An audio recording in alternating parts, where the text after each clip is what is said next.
Hello and welcome to this year's Square Circle Expo 2023, and this is the Jay Leno Show.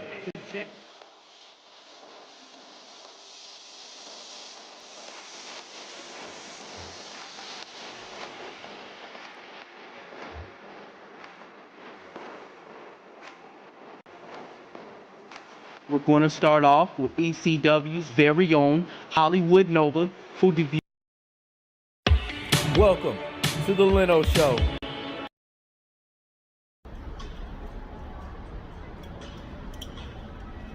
What's going on? On our way to the con. Me and my boy Toxic, we out here. Nerd culture is toxic. We in the building. Spider-Man, Jay Leno. Hello. I got 4 hours of footage I can do. Just let me know my max. We'll see what happens when we get out here. Yes, sir. It's just another day in Indianapolis. I think we'll take the stairs, right? Yeah, I think so. Get my stuff right. All right.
What's going on, everybody? This is your man Jay Leno, and last night I witnessed the greatest episode in South Park history.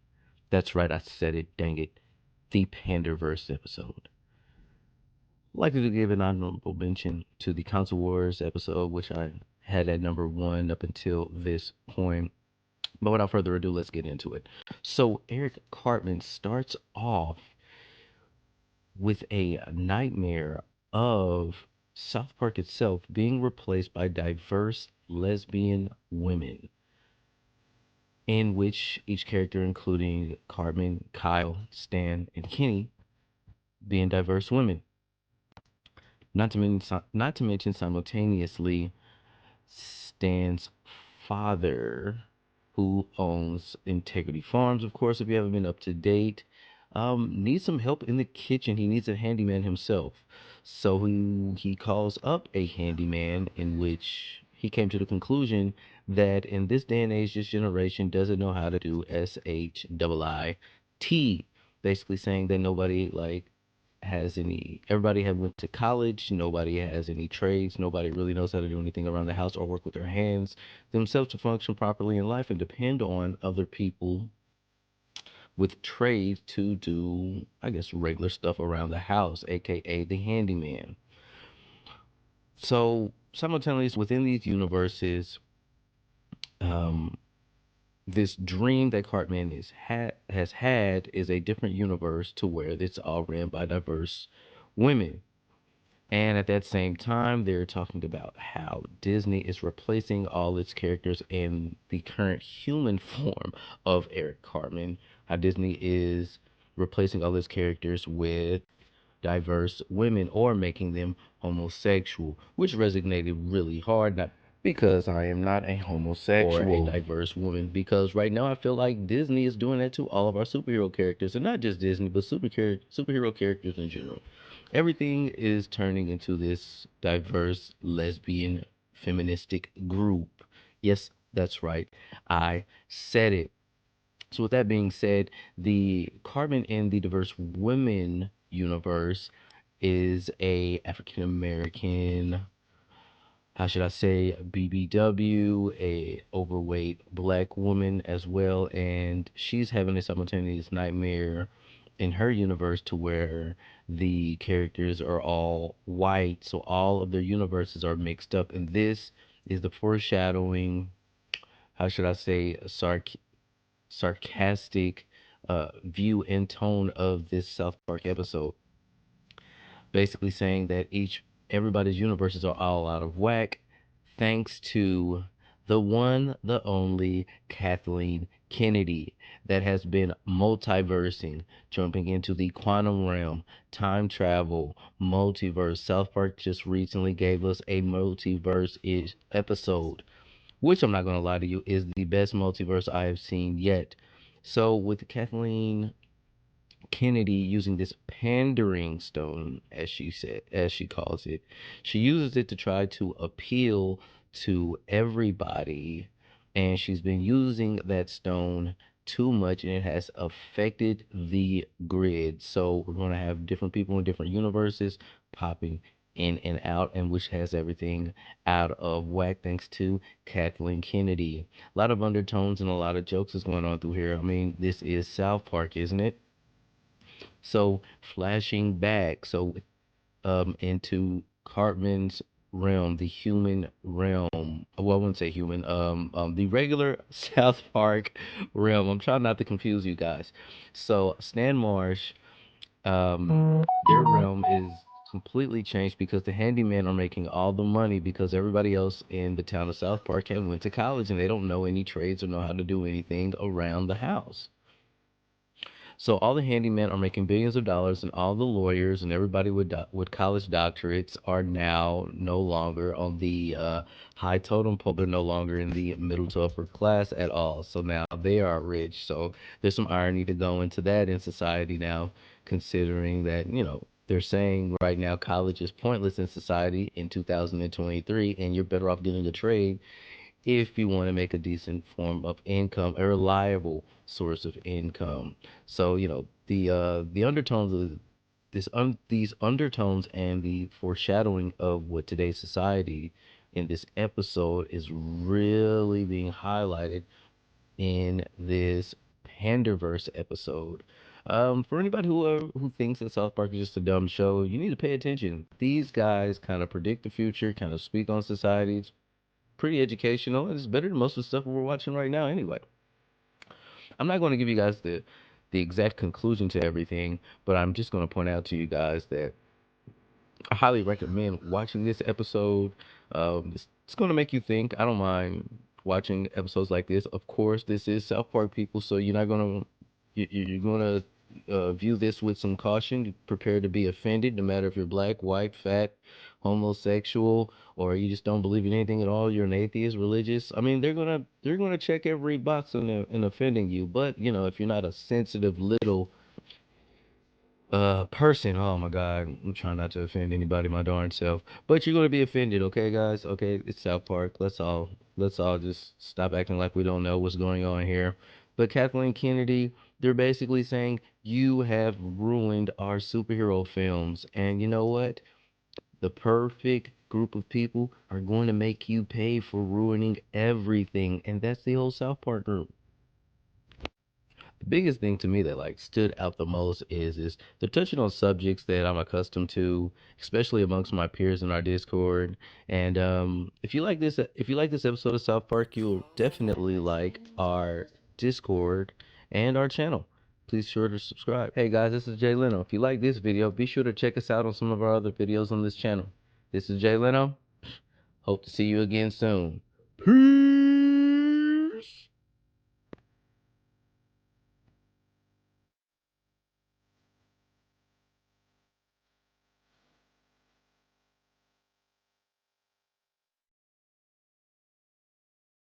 What is the origin of Orange Piccolo? Orange Piccolo is the Namekian's first and latest transformation in The real question I got is Orange Piccolo stronger than Golden Frieza?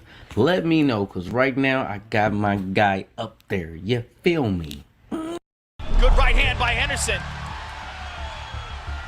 Watch out for the knee. Anderson Silva, this month in November, is set to have a biopic miniseries soon. What do you guys think of it? And is he the best UFC fighter of all time? É só confusão, é só problema. Reclamação na escola. Eu não vou ficar ouvindo xingamento dos outros. Greatest UFC fighter of all time, Anderson Silva, is going to have a miniseries on Paramount Plus. Be sure to check it out. This is Jay Leno. Bye!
honored was by the door and honored by everyone's account who we spoke to.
One of the last time I talked to my mother, because I told her I was scared. I was like, I don't think my face will ever go back again, because it was like crooked.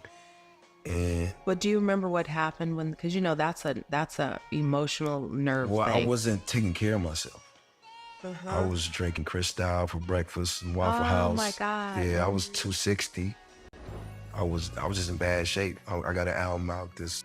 What's going on, everybody? This is Jay Lyno, and yesterday, Jeezy, aka Young Jeezy the Snowman, had just released an interview with Nia Long following his album that had dropped last week. If people aren't aware, Jeezy recently has been in the news for him filing divorce against his wife, who is Asian. I'm not really going to say her name because right now I don't want to make everything about her. This is about the interview with Jeezy and Nia Long.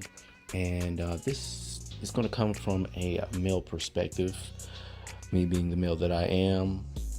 And I really enjoyed this interview. They pretty much touched bases on trauma and therapy and self-care, self-mental care, which is always important, especially in the Black community, because quite frankly, as a stereotype, we're in denial that we even have problems, and once we fix them, we normally run. We choose the worst options to help ourselves out mentally. And, a strong mind, pretty much helps you get by, period. And you can break down and things could go ugly for you if you don't do so.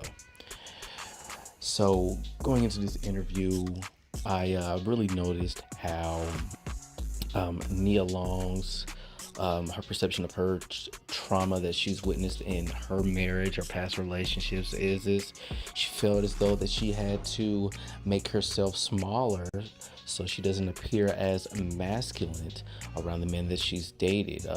Obviously, I'm only assuming that the men that she's dated has made more money than her.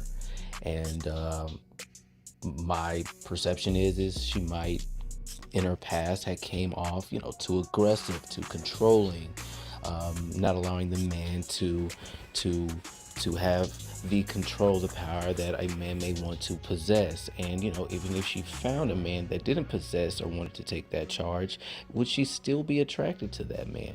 She said she had struggled with that herself. It almost sounded like she was coming off as if she had to little herself. It was like a hard time, and she made it seem like that she's a strong woman and she needs a strong man. Whereas Jeezy said that he could relate to her in a sense of his success, being married to the woman that she's been with. He's currently divorcing at this current time, had to deal with it as well. And then, of course, with him being a famous individual, finding other partners that could perceive and accept, their success financially and just period as a person. and they found themselves, relating to each other.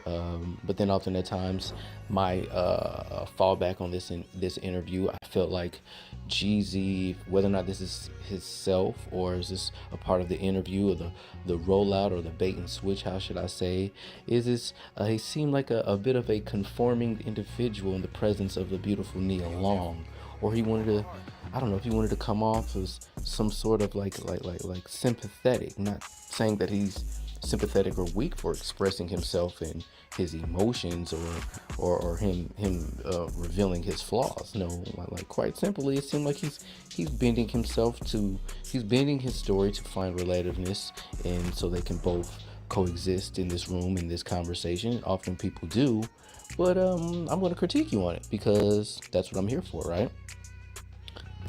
I personally believe that as a man, you have to stick to your guns. There's nothing wrong with trying to improve yourself, but as far as questioning your masculinity and wanting to bend your masculinity to make the relationship move forward, it's going to have its consequences and repercussions to go behind it, whereas you're not going to relate to a Nia Long who has a history of being a masculine woman. You guys do not relate in that sense, and that's my pushback that I got from it. Now, on a more positive note, what I did enjoy about this is Jeezy had chose Nia Long to interview him.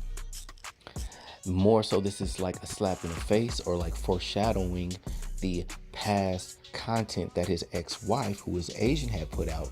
I don't know if this was during their marriage, but it seems as though that she holds Caucasian men from the mountain of Caucasus, white men, above in respect over African Americans, and she's chosen to have a child by an African American man. So, to the fact that he brought a black woman to the stage to express this to really kind of felt heartwarming, and it was a good look for the black community itself, or just community for people who like to date within their own gender, or sometimes it's good to have these conversations with somebody who's got a familiar skin than you. We're all created equal, but our cultures are different, but we can all still get along. So I really like that, to see two people, and I guess you would say it, and they have a relative career, but they're definitely on two different platforms. And all in all, I did enjoy this interview. Let me know what you guys think. And yeah, be sure to like and subscribe to the channel.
Ask the producer to pipe this into the Clippers locker room. I can talk to you, James.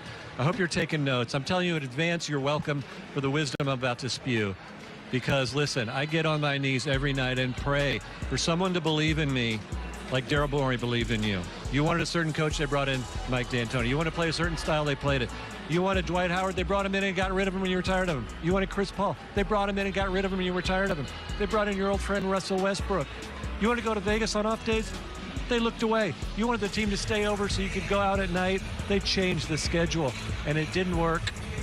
And you know what? You said, I'm going to break up with my whoopee. Not good enough. I see the bright lights in New York. I want to go there. My old pal, Kevin Durant. It's going to work. The big three. And all after 1 year, you wanted out. You realized, oh my gosh, I took this guy for granted, the guy that believed in me. I went back with Daryl Morey. They traded Ben Simmons for you. How did they pull that off? And you know what? You went there and you got a partner who got the MVP. He won the MVP. And what did you say afterwards? You said, they didn't hand me the reins. You're the point guard. You were holding the reins. And what did you do when you had the reins? You scored 9 points in Game 7 against Boston. You blew a 3-2 series lead. So they fired their coach. Not good enough. You broke up with your guy, believed in you again. You said, the bright lights of LA, that's where I want to go. Let's see if that works. Listen, James, have you ever had those friends who had bad roommates? Over and over, they complained about their bad roommates. This guy's terrible. The bad roommate here. They never thought to be self-aware enough that they're the bad roommate. They're the problem. Hey, James, you're the problem.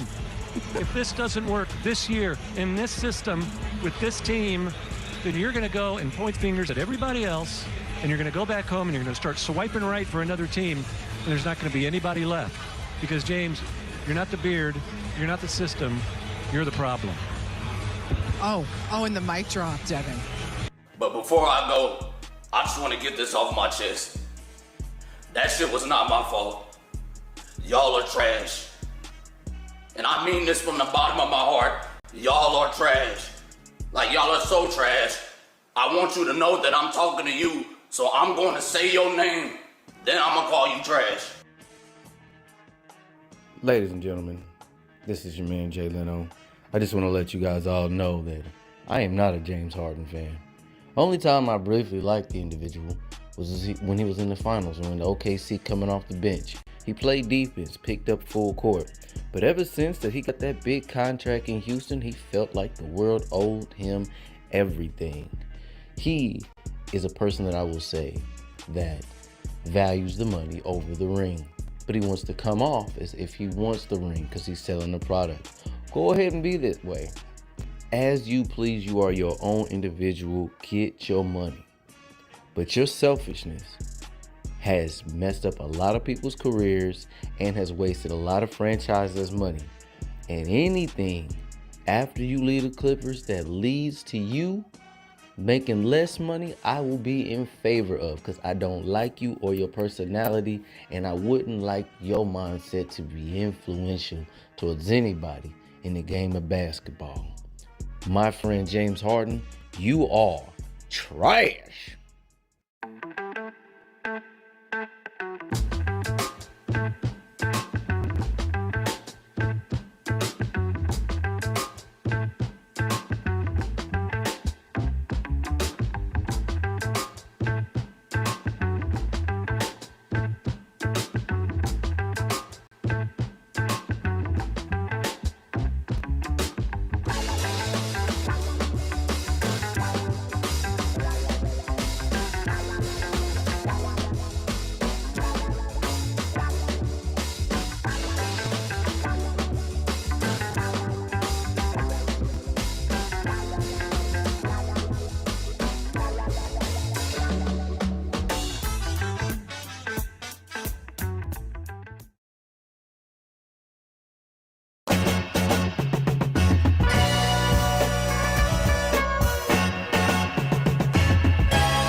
One of rap's most beloved stars is finally releasing a new album that takes the genre in a whole new direction.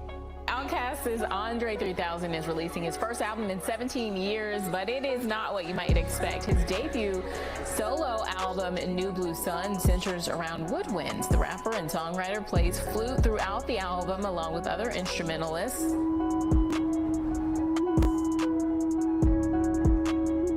Oh, you know what? This is a beautiful, fascinating experiment in this. No! No, it is not! I gotta say something, Jordan. This man is one of the greatest rappers of all time. We have been waiting 17 years for this mother to release a new album. And it's all flute. minute. Y'all done turned Andre 3000 into Jeff Roto.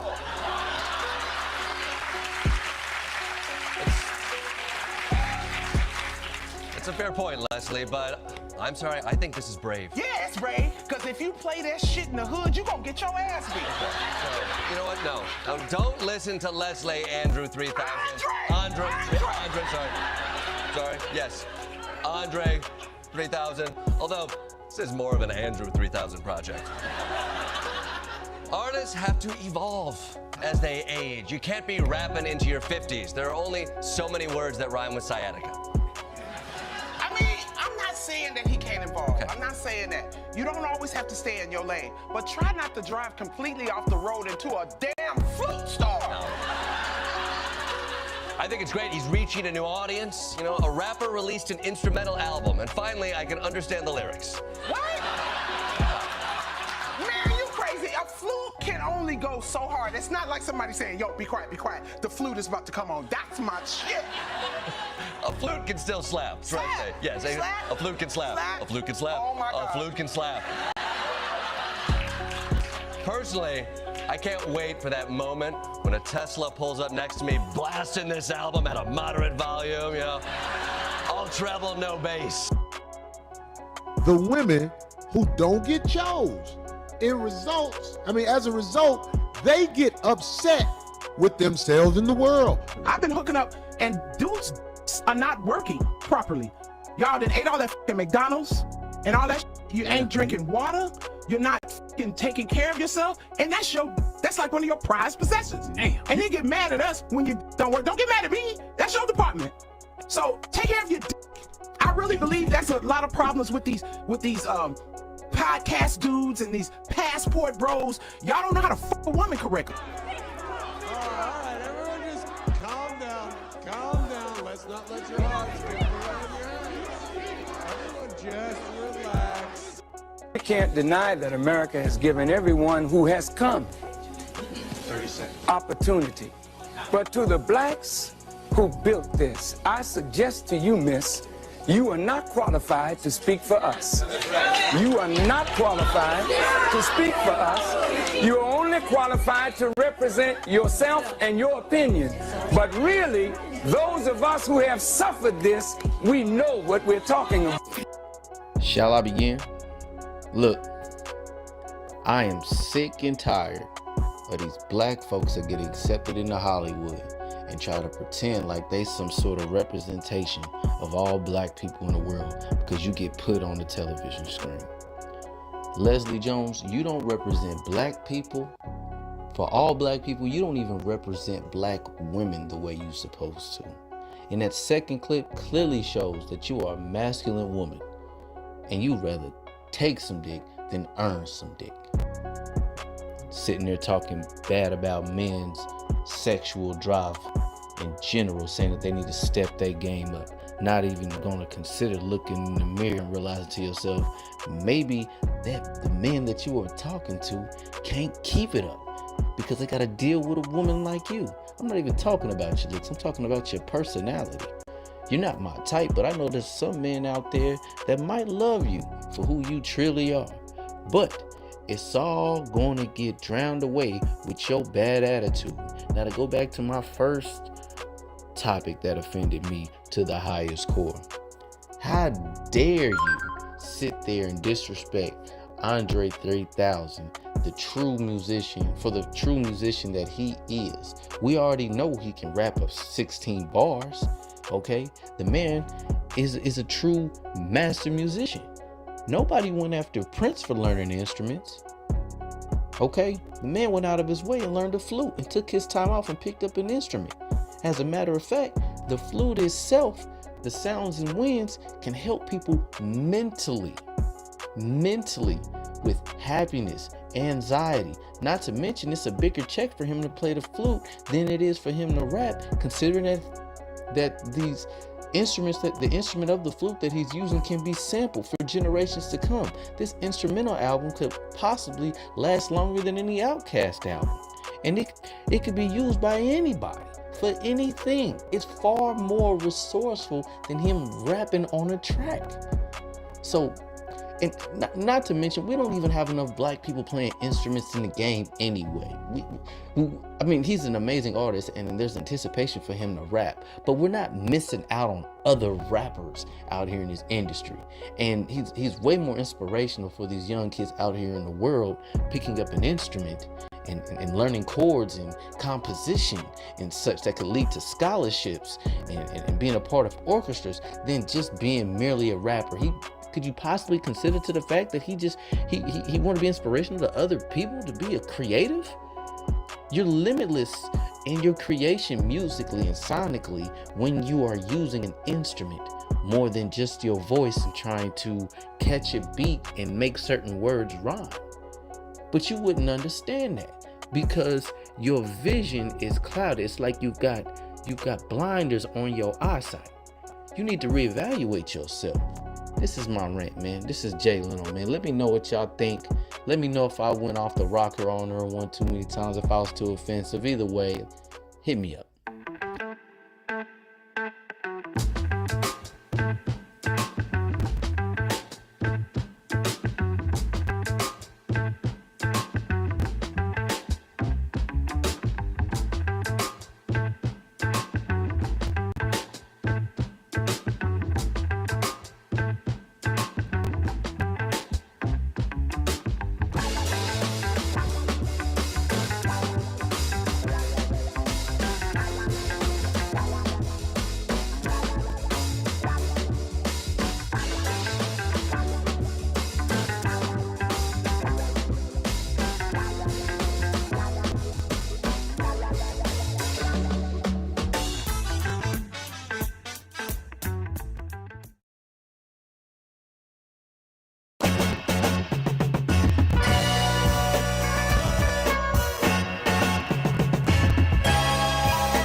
Get to eating. This is dark. Signed, sealed, delivered. Give me the goods. You probably need that ass whooped. Free the mother nipple. Hey, what's up, y'all? It's me, Janelle Monáe, and I am going to be reading. I'm so excited about this. I'm nervous, all the above. I'm going to be reading your thirst tweets. So let's get into how parched you really are. This better be good too. Don't waste my time, because I've watched this and I have been floored. So if you're not thirsty over me, I'm gonna throw this phone down. But I bet you might like that. I'm gonna throw this phone over your face seductively. Okay, so first one. Why is Janelle Monáe's face so flawless too? I just wanna lick mashed potatoes off of it. Crying emoji. Oh, how cute. Thank you. Janelle Monáe's cheekbones are a gift from above. So cute. Thank you. 100% confirmed, signed, sealed, delivered. Janelle Monáe is a certified baddie. Signed, sealed, delivered, I'm yours. Cute. I want to caress Janelle Monáe's face and help her smooth her edges down. Oh, I just did my edges too. I'd let Janelle Monáe walk me like a dog. Okay, all right, we're getting a little spicy, all right. Great Danes are my favorite, so if you'd have said Great Dane, then I really would have been turned on. I'm actually not kidding. I would drink Janelle Monáe's bathwater. Okay, guys, listen, we've heard that so many times. I drink your bathwater. Give me the goods.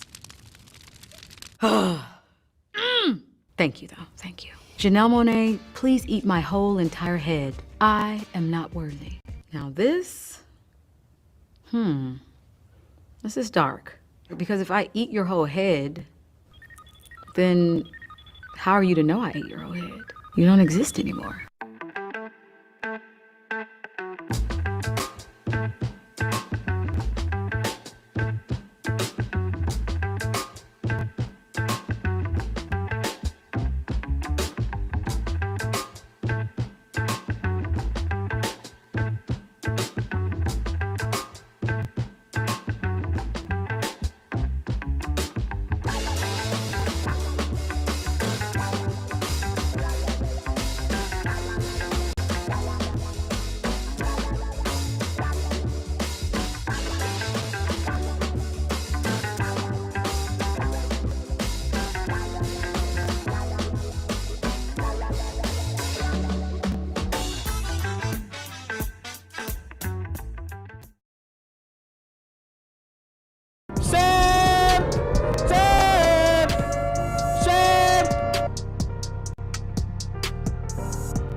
you have plans this evening?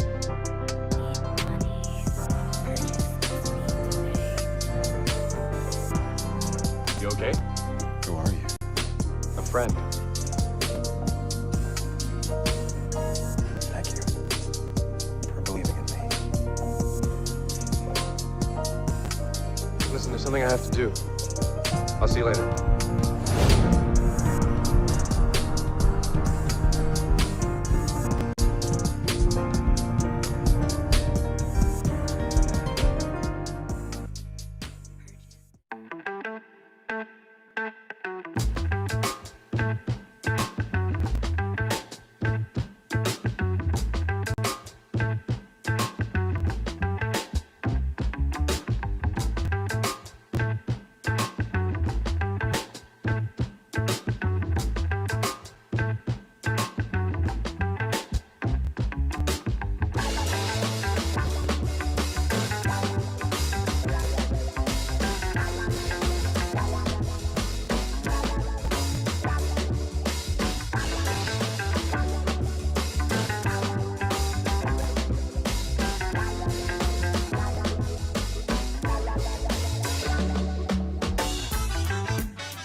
What's going on, everybody? This is Jay Leno, and I'd like to wish everybody a happy Thanksgiving. Hope you enjoyed your holidays. I know I got stuffed, and I pray for the people who didn't get a chance to have themselves a good meal. But to move on, I'm here doing a review on Good Burger 2. Before seeing this film, I had seen other people's reviews, and within my Discord as well, people had their own synopsis of their views towards the film, and most of the people had said that it was a lack thereof, rushed, and they didn't give it a high review. They said it was pretty much god awful, but I beg a differ. Upon seeing this film, I of course had noticed going into the film that Keenan and Kel are older than they were than when the film had originated in my childhood. But still, I was able to embellish into the nostalgia of the film. But this take was completely different than what I'm accustomed to, because this story was a bit more intricate and a bit more mature. It wasn't really, the tone wasn't really set for children, although there are like jokes that children in the family can enjoy. But as an adult, there was a lot of subliminal stuff to pay attention to. One being there of Keenan's character, who had originally was a CEO. He was already a businessman, and he had success, but he was towards the end of his entrepreneurship to where things were on a downward spiral. And whereas as he reached his rock bottom, he decided to reach out to his buddy Ed, in which Keenan's character had viewed Ed as a bit of an idiot, as a bit of a not intelligent person, of course, being goofy as he is himself. And the irony that comes with it is Ed is happy in the place that he is, and he just goes to work every day. He loves Good Burger itself, and he just lives his life with his own happiness, and knows, pretty much he's got everything that he wants in life and couldn't even want any more. Whereas, of course, Keenan's character is dealing with greed itself. So Keenan's character reaches out to Ed, letting him know that he's came into some hardship and some adversity, and of course, Ed being his best friend, is willing to give him a little support to help him get back on his feet. But at the same time, another huge irony of the situation is Ed is living a great life, a way better life than Keenan has, and Keenan's supposed to be the smarter one out of the group. Well, I guess of their duo. Ed's got multiple kids, he's got a family, he's got assets, he's got a mortgage. He actually owns Good Burger at this particular time, and Good Burger only has one location. Simultaneously, while this film's going on, there's a corporation that wants to turn Good Burger into a chain. And this is when the film gets really interesting, because this portion of the film reminds me of the movie that came out. It was almost like a biography of the story of McDonald's, where the original guy just cared about McDonald's and providing a fast food restaurant that delivered like top-notch customer service. And this McDonald's film focused on this gentleman named Ray Kroc, who was a businessman that tricked the original owners of McDonald's into changing their business to where the original owners didn't want to turn it into a chain. He just wanted maybe one or two locations and just wanted to have the best restaurant ever. He didn't want all that money. It was just that business itself for McDonald's was just enough for him. He didn't want to take over the world. He didn't have greed. And the consequences that go on with the greed is what we're learning through this Good Burger movie itself in comparison. And I'm not going to give you guys everything from the film, but just like a brief awareness towards how this film was influenced by McDonald's and the life lessons that they teach you throughout this film. I mean, I'm just going to reflect on it again. While Keenan was sitting there going on his business adventures, trying to get into his get rich quick schemes, Ed just stayed steady, worked hard, saved his money, got his family, and worked for everything that he had. And he had the world. So, you know, not giving you guys the conclusion and everything with the film, because I still want you guys to watch it. I just want to let you know this is what made the film great to me. Now, for people that oppose my opinion, quite honestly, I don't know what you are looking for. Maybe you're stuck in your nostalgia and you don't realize to yourself how much time has went by since the original Good Burger. Let me give you guys a brief glance at how dumb comedy was, especially Nickelodeon, all that was back then, and if this particular comedy would be able to last in today's society. Take a look. 106 Speed presents live from their own kitchen, Cooking with Randy and Mandy. I'm Randy. And I'm Mandy. And this is Cooking with Randy and Mandy. Hi, Randy. Hi, Mandy. Tell them what's on the menu. Today, instead of cooking, we're going to show you some of our special new inventions. We think you'll find these inventions very useful because they all include chocolate. Now, you've all heard of metal detectors and lie detectors. We've invented the chocolate detector. Let's see if we can find some chocolate. Eureka! I detect happiness. The signal seems to be getting stronger. It works perfectly. Let's celebrate. Our next invention is the chocolate thermometer. Do they take your temperature? No, but they do make you feel a whole lot better. Randy and I have invented something for summertime cookouts. The chocolate barbecue. You just open it up, turn it on, and grab yourself a chocolate steak. Now, who needs fatty red meat when you can have a 15-ounce chocolate T-bone? Don't forget about special barbecue sauce. Oh, yeah, okay. Kinda get my point? I don't think you guys chuckled one bit. Sometimes we're stuck in our nostalgias and our childhoods and we look for happiness. I get it. Not all remakes are done well. I didn't think Coming to America 2 was done well at all. And didn't move in the direction it should have. But in this Good Burger film, for them to do a sequel to it, and for majority of its fan base going to be around my age group, I think they hit all the points that they needed to. And pretty much give us a good outlook on life and cloud chasing, and remind us of what true values that we need to carry with ourselves, especially in this society when everybody wants stuff really fast. So that was my synopsis of the review. Check me out. I'm going to have more coming up soon. Let me know what you guys think as well. Yes, sir.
I'll give it to someone.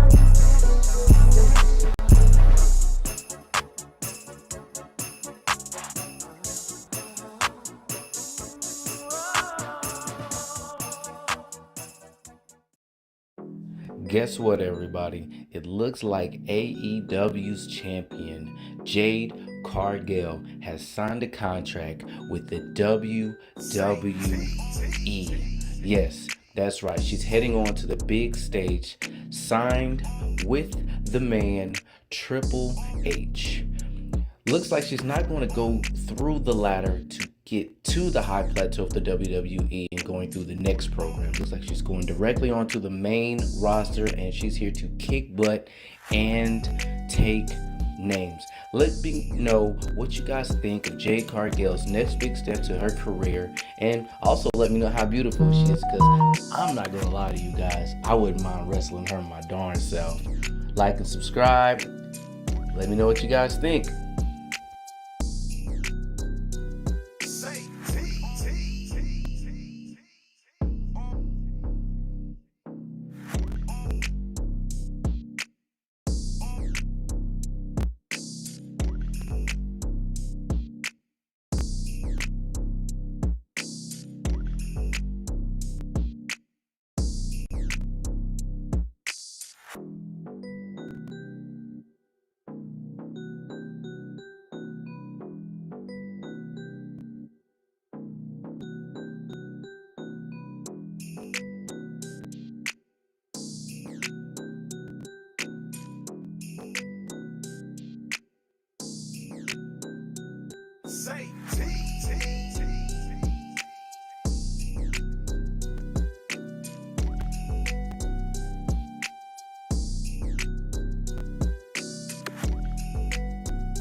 What's going on, everybody? This is Jay Leno, and I'm here to pay homage to the late, great Howard the Duck. Yes, Marvel's very own funny, witty galaxy collector himself. One of the few, I guess you would call him cute, cuddly characters that Marvel has, but the irony behind this guy is he's like embedded and full of adult content. I mean, there's not too many creatures in the Marvel Universe that gets buns, has drinks, piss people off, cuss people out, murder people, etc. He's like if Donald Duck and Han Solo and Deadpool hung out with each other.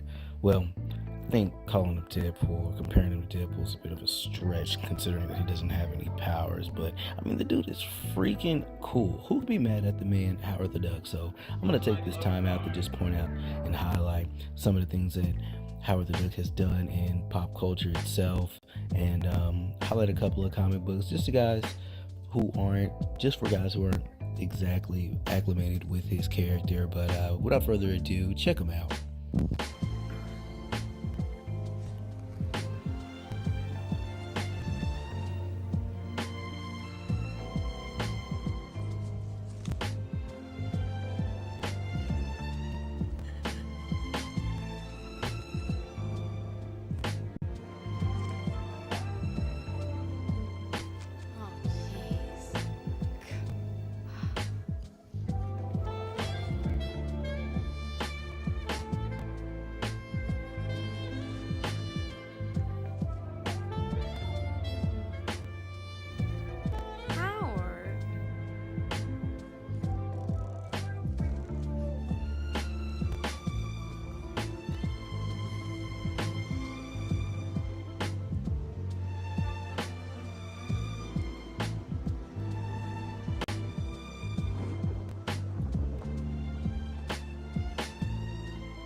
As you can see, my boy Howard the Duck is definitely a charmer for the ladies.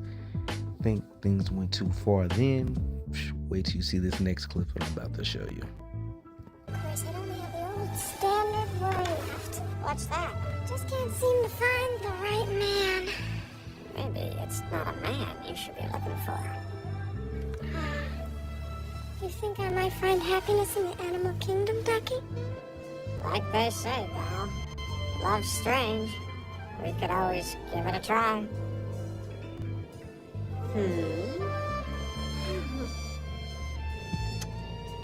Okay. Let's go for it, Mr. Macho. What do you mean? Okay. It was a joke. Listen, I'm pretty tired. It's just that you're so incredibly soft and cuddly. Beth, let's be realistic. I mean, my apartment's zillions of miles from here. You're 3 feet taller than I am. I just can't resist your intense animal magnetism. Whoops. Anyway, where will it all lead? Marriage, kids, a house in the suburbs? Let's just face it. It's fate. No, it's not. I've got a headache, and I got the aspirin. Be gentle. Just one good night kiss, sweet Ducky. Come on, honey, I was just kidding. Night.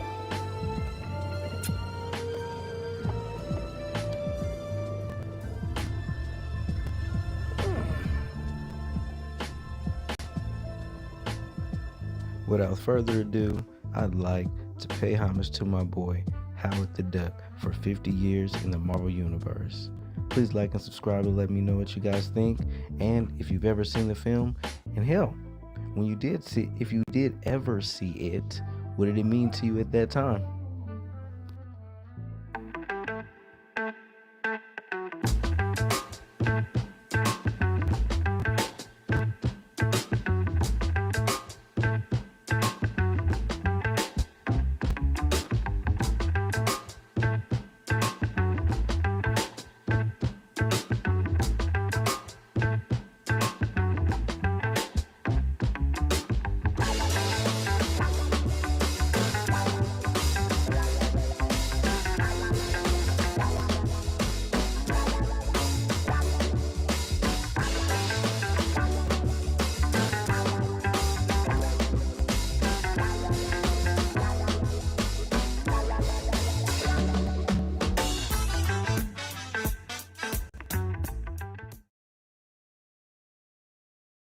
Oh my gosh, remind me to never piss off 50 Cent. Ever since the whole Diddy allegation started, 50 Cent has not let his foot off the gas. Every single day, he's finding clips of Diddy, clowning him for it. Yesterday, he posted a clip of Diddy smacking Jay-Z on the ass. Today, he posted an old footage that Diddy posted of Cassie balled up in a blanket, hiding from him. God damn, 50 is the worst enemy to have. Now today, the news broke that Diddy is officially stepping aside as the chairman of Revolt TV, but it's gonna be a temporary move. Sources with direct knowledge told TMZ Diddy decided last week to make the temporary move. We're told his goal in making the decision was not to allow the accusations he's facing distract from Revolt's mission or success. So you guys already know what this is, right? He's trying to save face. Diddy knows that as long as he's involved in these companies while facing these allegations, no one really wants to be affiliated with it. So for now, it's best to just remove yourself from the situation. Once you're cleared, once things cool down,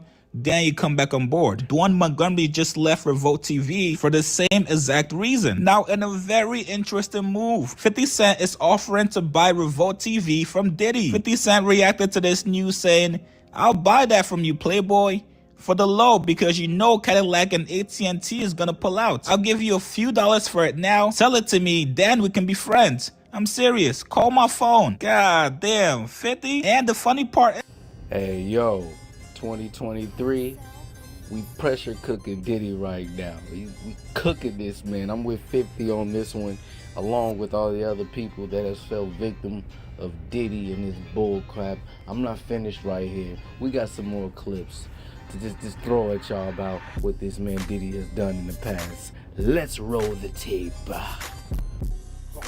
Check us out, we here right now. Harlem Zone, we in the house. That's a fact. Harlem, baby. Harlem. Check us out, Pink Horsepower. What does it do, Cam? I can't tell you exactly what it do, but you gonna have a lot of fun with your ladies, baby. I guarantee you that, baby, for a fact. Uh-oh. You're strong? That's that shit where you can't open the top, so you know it's that work. Oh, now we Yeah, you know it's that work. Sealed, it's sealed. Can't, if you know the children can't get to it, I gotta open on my own, B. I ain't see you open that. I ain't see you open that. Shake it up. Mason Cameron currently co-hosts the sports talk show It Is What It Is. As a result of its success, Cam recently revealed he received a number of offers from companies wanting to buy out the show. And Cameron and Diddy had previously hung out together in Miami back in March and shared a photo of them laughing in front of a Bentley. Diddy declared them Harlem's finest, with Cam hinting at bringing It Is What It Is to Diddy's Revolt Media Network, while joking that Mace had given him permission to meet his former label boss despite their well-documented issues. And Mace responded, "God, please tell Diddy bring the briefcase because I can't swap this out for publishing. Hashtag throw in the towel, hashtag no LOL." But Like I said, man, it's open season for Diddy. Let me know what you guys think, or if you guys have a funny story about Diddy, please to hit up that inbox or check us out. Throw your comments inside the comment box, like and subscribe. We out here.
My name is Leonardo. My brothers and I made a wrong turn somewhere. Now we're trapped. Our backs to the wall in this trash-strewn alley. Barring the way out are 15 members of the Purple Dragons, the toughest street gang on the east side. The only way they'll let us out of here is if we're dead. I hold my katana in a relaxed, ready position. To my left,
That's it.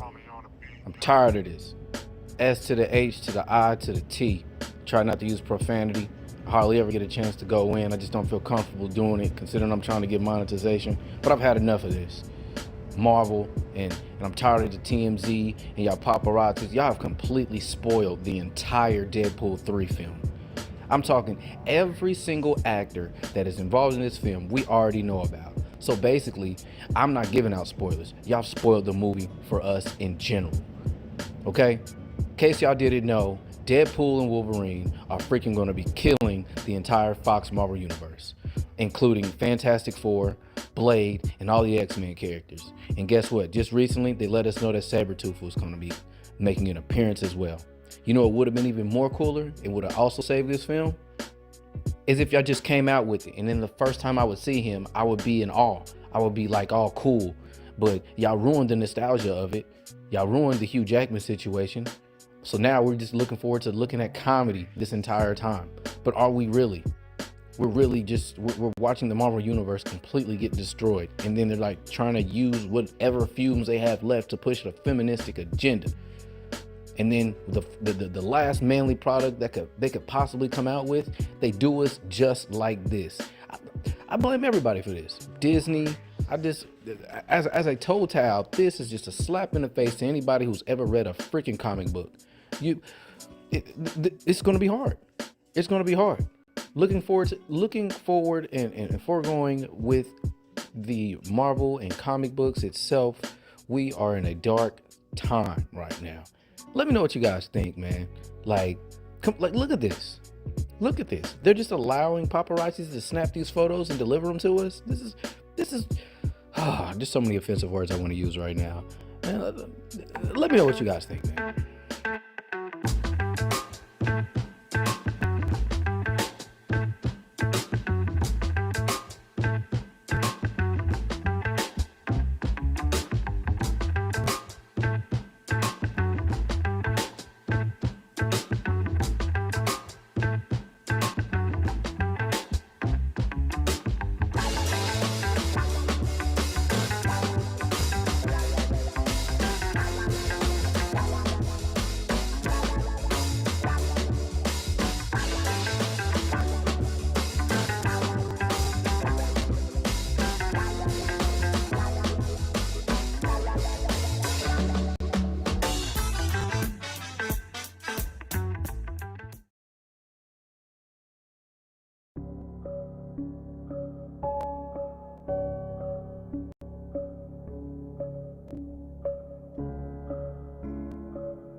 All right, this is Jay Leno, and I am here with Jamie here to discuss the TMNT IDW series. I'm really excited about this. Jamie, say what's up to the people. Hey, happy to be here.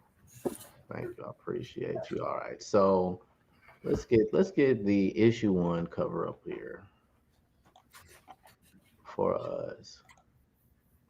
All right. So what a lot of people may not know is the huge difference in origin of this IDW series compared to its original series, which I believe started with Archie. Then Mirage had merged over to its own entity, and they did a little bit of work with Image Comics as well. Um, People are normally accustomed to the turtles being pet turtles and being hit with the mutagen, whereas IDW, here you come in, Jamie, to let us know about the origin of the IDW series. Yeah, for sure. So, what really grabbed me about this series and why I started from day one was the origin. It was just so cool and unique. So, the turtles were predestined to meet their sensei, who is, in fact, their actual father. Back in feudal Japan, the father was, a member of the Foot Clan, very, bad guys, ninjas.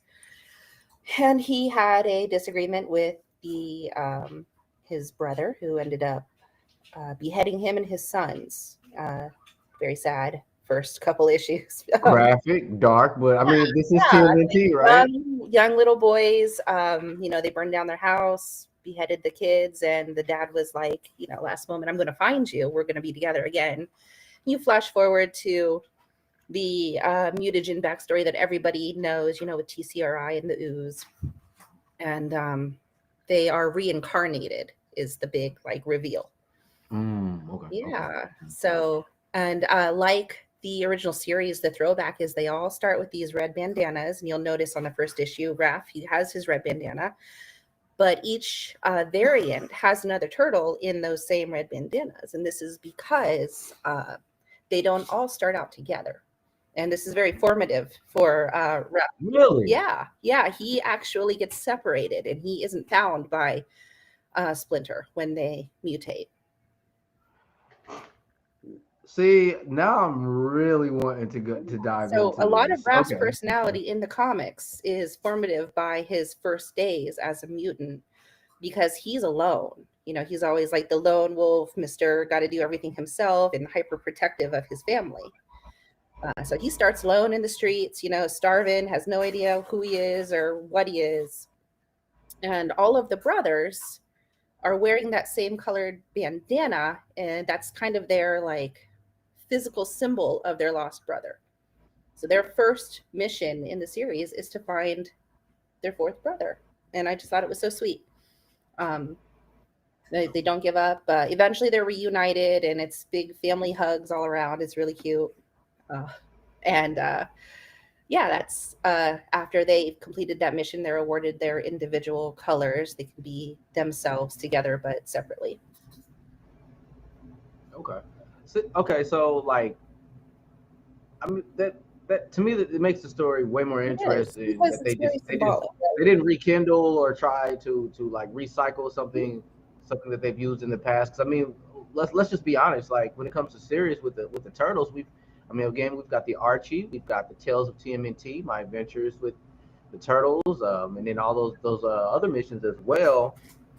And if I'm not mistaken, this is Eastman and his crew excluded from Peter Laird. That's correct. Yeah, Laird really didn't want to re-enter the series, much to his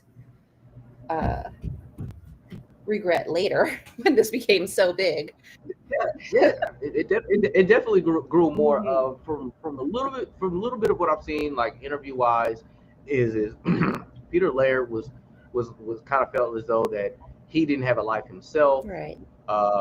So he kind of became more family oriented, whereas Kevin Eastman, he wanted to continue on with what they had created. And I mean, let's just be honest, Kevin Eastman is moving in the right direction, especially with the attention that the last Ronin series had. Oh yeah, for sure. And Tom, he had a big effect too on Kevin. Kevin wanted to be in the series. He wanted to be a part of his creation again.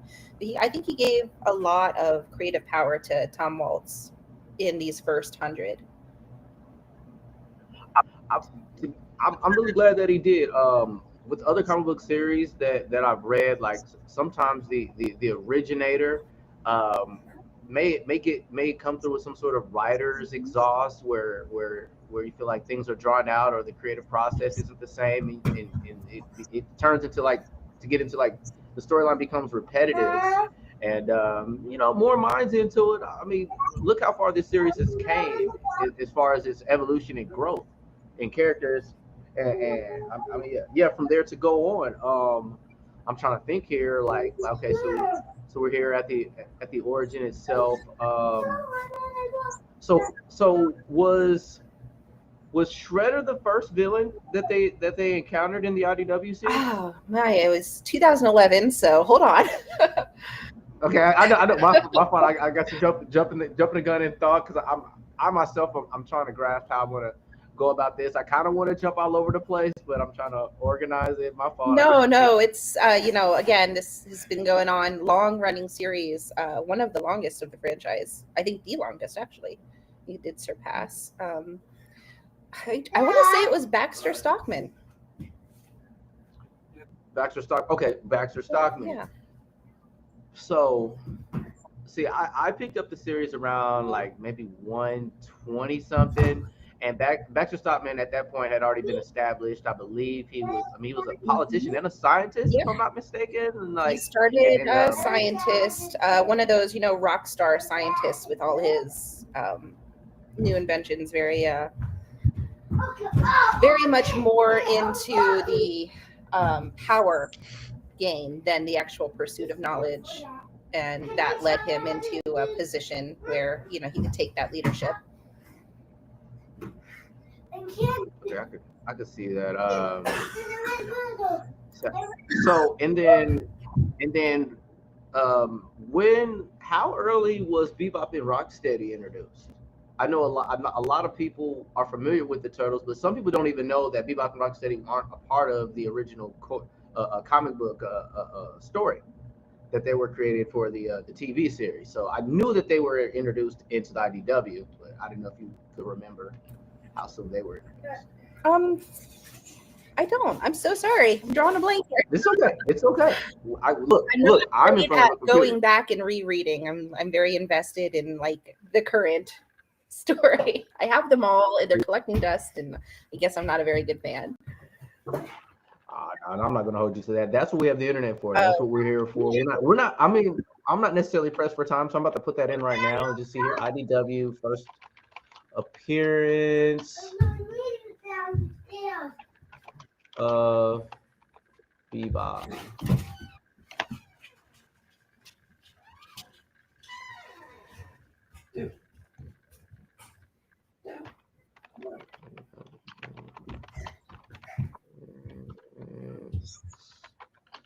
Bebop.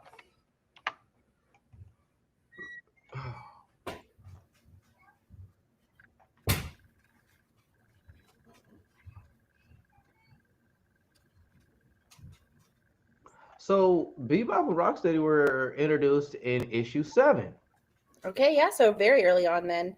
My most memorable, obviously, of Bebop and Rocksteady was that intense moment where we thought we lost one of the turtles. My favorite turtle, actually. I was like, I can't go on with the series if something happens to him. So everything before that with Bebop and Rocksteady just seemed inconsequential in my mind. Okay, because one of my biggest questions that I have for you is as far as the late 80s, early 90s TV show, Bebop and Rocksteady weren't really a formidable like villain. No, they were kind of very much the comic relief, and I think they tried to, from the Power Rangers, which is already so established and great, is the what were they? Bulk and Skull from the Power Rangers. Do you remember them? Exactly. Yeah, exactly, they're kind of the comic relief baddies. Like they were bad, but they weren't scary. So But here, I mean, that's definitely turned on its head. They are scary. In fact, they come the closest to killing the turtles. So they are an apparent threat to the turtles. I mean, it makes sense. I mean, look, compared to they're silly though. Your average turtle, you got a rhinoceros that's been mutated and a freaking warhog, not a pig, a warhog. Yeah, they do. They keep some of that goofiness. They have this like banter back and forth where they're very bro. They have a bromance and it's cute, but they're bad dudes. Okay, nice. So let's look at them. So we got so far. So basically, you're telling me that at the very beginning stages of the IDW series, we get Baxter Stockman, and then I would take it that he's involved in the mutation of Bebop and Rocksteady. He is, and Hob, who is very large in the series. So Hob has a lot of facets to this villain. And he's employed basically by Stockman. He does his dirty work, and eventually he gets tired of that, and he has this whole rise of the mutants I guess campaign, which becomes, I don't know if you've gotten to the mutated city yet. I haven't spoke to it, but I'm familiar with it because I picked it up around like issue So Hob 1, 2. he's probably a little earlier on than Bebop and Rocksteady, I would say, around the same time too. But he's such a huge part of the story overall. I think that he's worth mentioning alongside. Oh, nice. Okay, and then so as you can, well, if you can see, so in this 7th issue, there's some other characters that people may not be familiar with. That of course, if you've read the IDW series, you see a lot. But then I guess Alapex made an appearance as well. Yeah, she's another one of the mutants that is forcibly turned. She's a captured white fox or snowy fox, or what are they called? They have a term, I'm sure. Arctic fox, that's what it is. Arctic fox. Also, I had just found out from the past 2 issues that Alapex was Raphael's love interest. That's correct, for a while. So yeah, I was like, so like this was like made me want to like really cut in and be like, okay, so when did they introduce these people? So there's not too much. This storyline is way more intricate. It is. They had like a little enemies to friends to enemies relationship. Yeah. It's its own Turtleverse. To me, this might hurt a lot of people's feelings, but I prefer this over the Mighty Mutanimals. If you are familiar with the Mighty Mutanimals. Absolutely, yes, the Mighty Mutanimals. I mean, I have to love them as well because Pigeon Pete and all the fun characters that come with it. I love Pigeon Pete. Yeah. Not denying I don't like their existence. I'm just saying that like they spent a little more time with character development. They did. And they really let themselves write what they wanted to read. They weren't following a formula. They weren't dredging up old stories. They were kind of taking the source material and creating a fabric that was more dynamic, I think, from parts that you remember from your past and the different iterations. Like, oh, this is familiar but new. It's fresh, and I just think it's great. It's pretty much. It was definitely a page turner. Like for me, with what's going on recently. Zhang Fei Tong. I gotta see what that is. Okay, it's another character that I'm unfamiliar with. So okay, so she's a part of the Ghost Boys was the first faction in the beginning of the series. Okay, so they have went through a whole lot of stuff. So I would take it Mutant Town or Mutant City hasn't even existed. No, yet. nowhere near. They started with small baddies busting up everyday average crime, and then they'd throw in the mix, the larger story, the Baxter Stockman and his mutants and his quest for power. And then what really like glued me to this series and made me coming back for more is that they put in that what do we call it, the sorry, drawing a blank here. It's all right. Armageddon games. The word Armageddon is like left my brain. So So Armageddon Games is the beginning of. no, I mean there's since the beginning, like if you go back and look, Armageddon Games was always going to happen. There's all these different little nods to something bigger beyond just the turtles and your everyday crime, and then the different organizations and their quest for power over each other. They're all puppets by something larger, and you don't know what that is until you start to introduce this supernatural side, which is super new, right? For the turtles are just like hyper violent crime fighters. They fought other ninjas and gangs, but now we've got this like supernatural element, and I think that that's where the series really found itself. I felt like it definitely picked up at that point of the series. So I guess I'm gonna jump middle way into, because I definitely am going to eventually get to the supernatural. Yeah, and it's So hard to be linear with this because there are so many little hints in the beginning. yeah, I don't want to do too many spoilers, but I still Right. kind of want to fill people in because not everybody's going to start from scratch to get to this point. I'm trying to lead people to the So slightly sorry. lead people to the road to 150. So would you say, was it Dr. X or Baxter Stockman that pretty much led into Mutant Town being created, where the entire city's mixed with mutants and human beings? Well, it was Hob. It was Hob's idea. Okay. Yeah. But Hob was a creation of Baxter Stockman. It was his abuse of his power and his abuse of Hob Hob. and Dr. X, are they the same person or is this a different person? Are they? Do they call him Dr. X? Let me see here. Because I thought Dr. X was the one that created that. Pretty much did the experiments on Venus. That Venus just killed in the last the more previous. Oh no, that's what's his name? Because if I'm talking about the wrong character, I got to get a That picture. guy, right? Yeah, right. Okay, so I'm gonna get a nice picture of Hobbs. Hob is our cat, our alley cat, with the one eye. Aha, old Hob. Mm-hmm.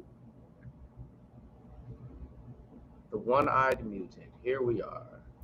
So about to switch over to give people a visual reference. So Barlow is who you're thinking of, I think. Yes, Barlow is who I'm thinking of. Okay. All right, so here we go. Old Hob. Right. So it's hard to not segue into the Armageddon Games again, because Barlow is basically the champion of, the Rat King. So he's the puppet of the Rat King, one of them. But it is Hob who decides that the only way to have any kind of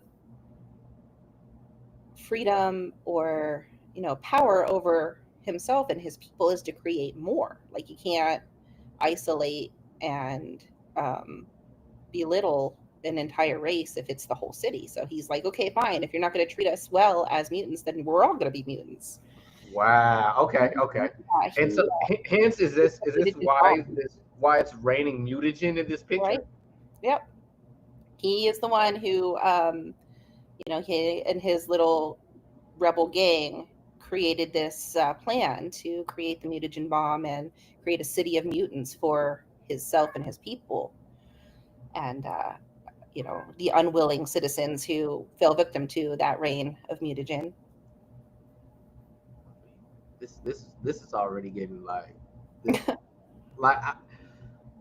and his character, like I said, it's so many facets because you feel for him, right? He's beaten and abused, and has no place in society and no rights, and you want him to find peace and happiness, but he, unfortunately, when you're introduced to all these negative things, a villain is created. Yeah. But at the same time, okay, when great stories are able to capture a villain in both the light and its darkness. Exactly. Yep. very much. And you can see, you feel for him, you understand why he is who he is and why he's doing what he's doing. But he's not right. You're still looking at a villain, and you're still like, this is the baddie. It's very dynamic, and he's one of the big reasons why this series is just amazing. It's not bad guy versus good guy. If they got some good enough art of this guy, I might put him. I've got a couple of Ninja Turtle He's a cool tattoos, dude. so I'm definitely going to put him on a shirt. Yeah, I'm definitely put him on a shirt. I might consider him being my next tattoo, because this is that would be a good one. One-eyed alley cat in a trench coat. I'm telling you, right? If done properly. Well, I've met one of the artists that actually have been working on. I did an interview with I think it's Gavin Smith. Oh, he's yeah. I met him at the Indianapolis Comic-Con, or was it PopCon? One of the two, one of the conventions down there, and he kind of was like foreshadowing, let me know, because at that time that was the I think that was, is that 139 or 140 with Donatello on the cover with the books? Yep, that's 143. 143. Okay. That's a pretty recent one. He couldn't reveal too much to me within the interview, but through his work, I definitely let him know that I appreciated like all the artwork that they do, because I mean, of course, people are used to seeing things animated and moving, but to be able to capture the environment and everything that goes on per page and per panel in a comic book, I think they do very well.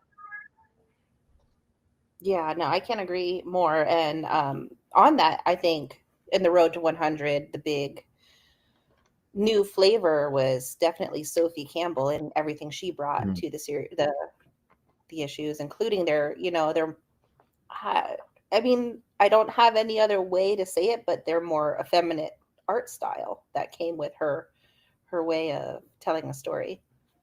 Elaborate. They're softer, their heads are rounder. Okay, yeah. It's kind of cute. It's like the My Little Ponies of turtles, and I was like 100% on board with that. Okay, see, I never thought of it that I never thought of it that way, but when you say that, I did feel as though like towards the end of this that like facially I could recognize their emotions a bit more. Yeah. And what she also brought was there was a lot more of the turtles just being, right? Just existing and doing normal things that people would do. And it's not all violence and grit anymore. Yeah. And that was really big. I've got a question. Did you read the Out of Time annual issue that came out over the summer? Yeah. So was that candid to this storyline? The Out of Time does have, I mean, you certainly can skip it and not lose anything, but there are little bits here and there that you're going to catch as the series progresses. And the great thing about the Ninja Turtles is you will see little footnotes in white, every little like nod that you might miss because of a spinoff or an offshoot or a standalone. They'll let you know, like, hey, if you want to know more about what's going on here, go read this one. Yeah. Because I mean, one of the things I recognize that Raphael from a different timeline came in to warn everybody. Well, he came there to kill Donatello first off,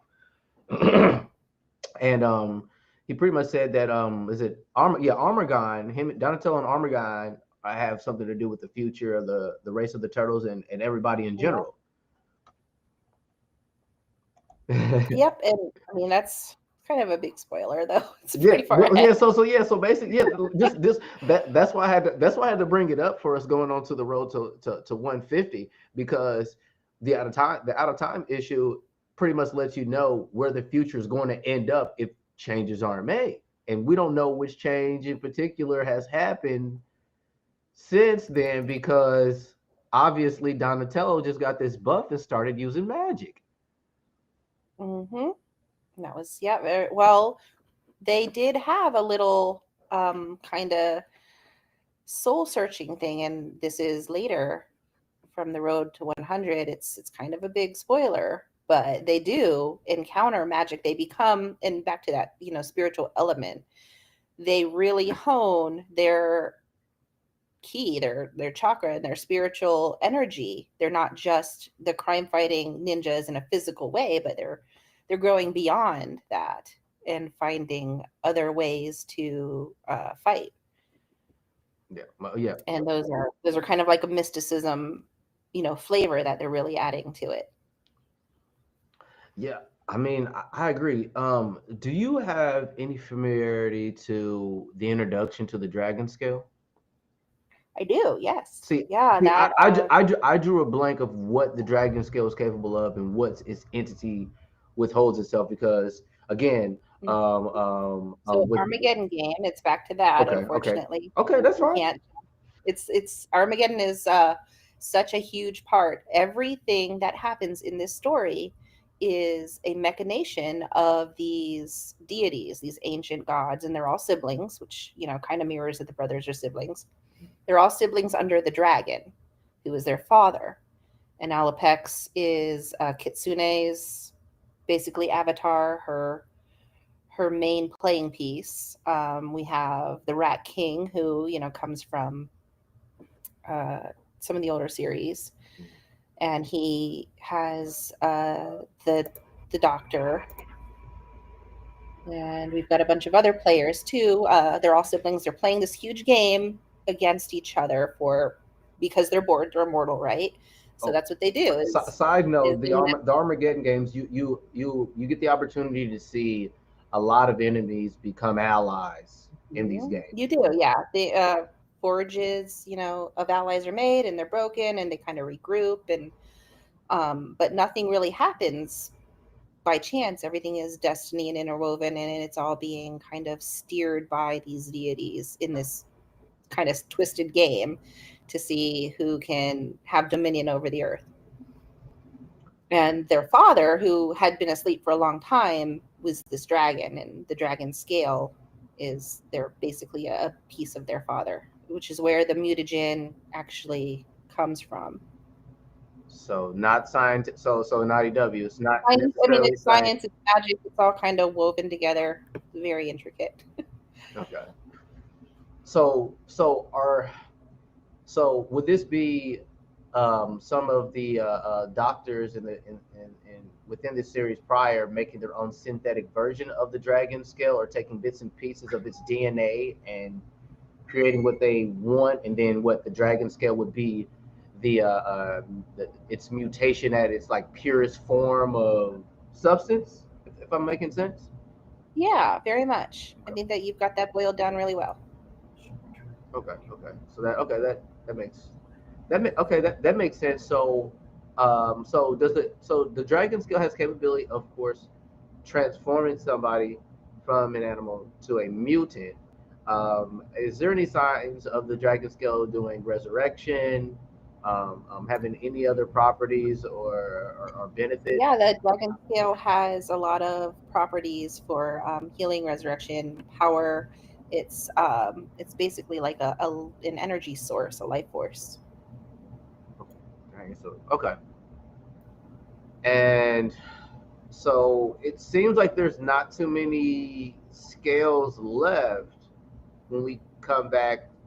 So periodically, so the Armageddon games is when we learn about these dragon scales. So have they just extracted these dragon scales through this, or the Foot Clan way back to issue 1, when the Foot Clan, in feudal Japan, they were influenced directly by the dragon, who needed an avatar, and their avatar was to be the Shredder. Oroku, right? Yeah. Okay. And he is the dragon reborn. So one of the other deities, Kitsune, who's like the beloved daughter and wants her father to be reborn as the dragon, she leads Shredder, who is her, one of her playing pieces, to the mutagen and to the power, and she's trying to basically have him reincarnate as the dragon. So it's all given, it's already been here on this earth from a long time ago.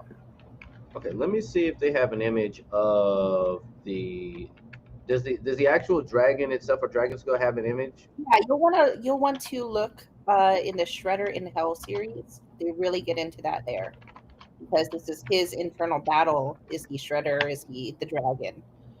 Who's in control?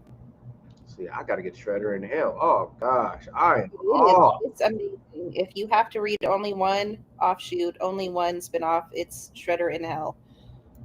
Yeah, I gotta read Shredder in hell.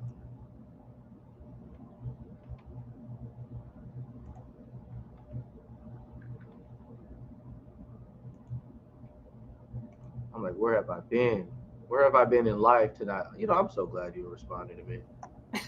I'm telling you, it's everything. It's demons, it's ninjas, it's samurai. It's incredible. Like, yeah. So okay, so There's the dragon, and the dragon is inside of Shredder. You know, this is internal struggle between these two consciousnesses. Because the dragon really wants to take over his body. He wants to come back to Earth and control it. I mean, how powerful has the Shredder been in this series? Like, The Shredder has been powerful in the way that you're used to, in that he's a master tactician. He has an army of ninja that he recruits, and very much like our beloved 90s, 80s movies, goes after the misguided youth of the city. So he's very manipulative, but at this point he's not magical. okay, yeah, He doesn't have okay, that's supernatural kind of abilities. what, yeah, that's kind of what I was asking because Yeah, when I was looking, no, not yet, but it happens. okay, because but I've only drawn reference because I've looked at some of the NECA figurines, and I believe some of those figurines were inspired by the IDW series. And I guess I've seen they got these different forms of Shredder. Has Shredder had different transformations by chance? He doesn't really transform, no, in a physical way. I think that they're just from maybe different iterations. Okay. So wow. Okay. So we got down to these dragon scales. So this dragon scale was an entity that chosen to this entity chose its host to be Shredder. And so at what point? So Shredder eventually was defeated. Correct.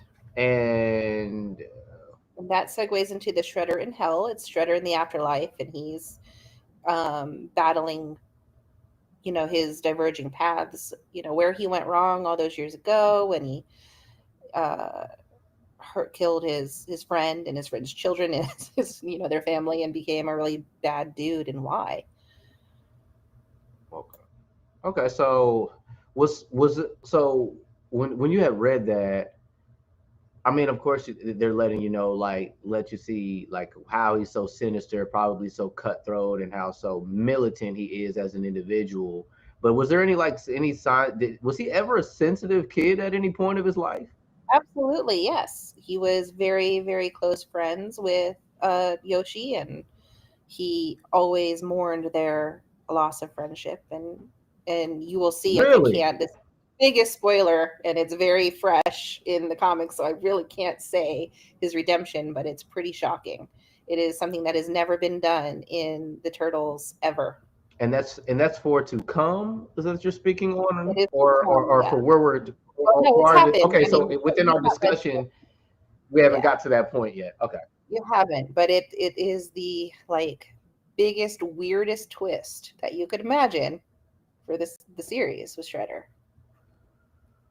So we've lost Splinter, and there's an opening, right, for that. Splinter does pass, and it's very sweet and very natural causes in battle, and right was so there has to be an enemy that opposes a threat bigger than Shredder from how you're explaining it to me. Right. There are many enemies that are a bigger threat than Shredder, and Shredder is now filling the role of Splinter. Wow. Okay. That's an entirely different take. I am not familiar with that take being It is so different. And once you get to the end of this Shredder in Hell, like I said, I cannot. If you're going to read one spinoff, it's this one. Recommended enough. It's amazing. It'll really click. See, yeah, okay. I gotta. Do you know by hand? I'm gonna find out how many issues Shredder in Hell. I don't think it's more than 4 or 5. I think it's. Let me see here. Because if that's the case, I'm definitely probably when I get all of when I probably will still be able to get these issues.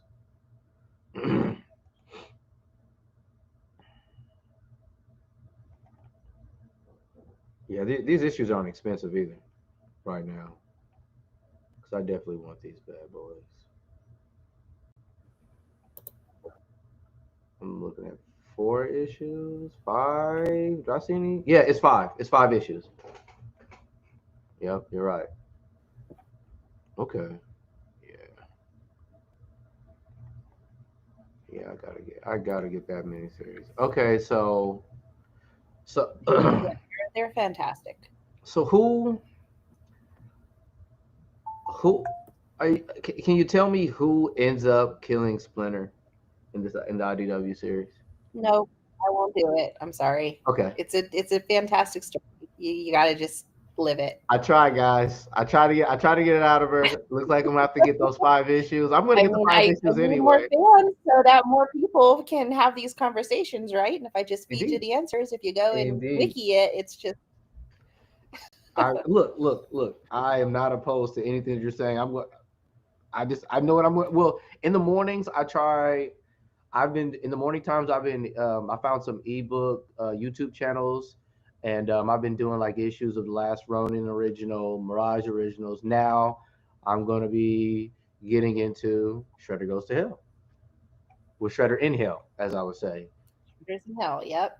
Like physically, it's not hyperbole. He's not having a bad day at work. He's in hell. Really cool. Okay. Okay. Well, let's see here. With that being said, I guess I kind of want to get into Jenica a little bit. A lot of people aren't familiar with Jenica's appearance.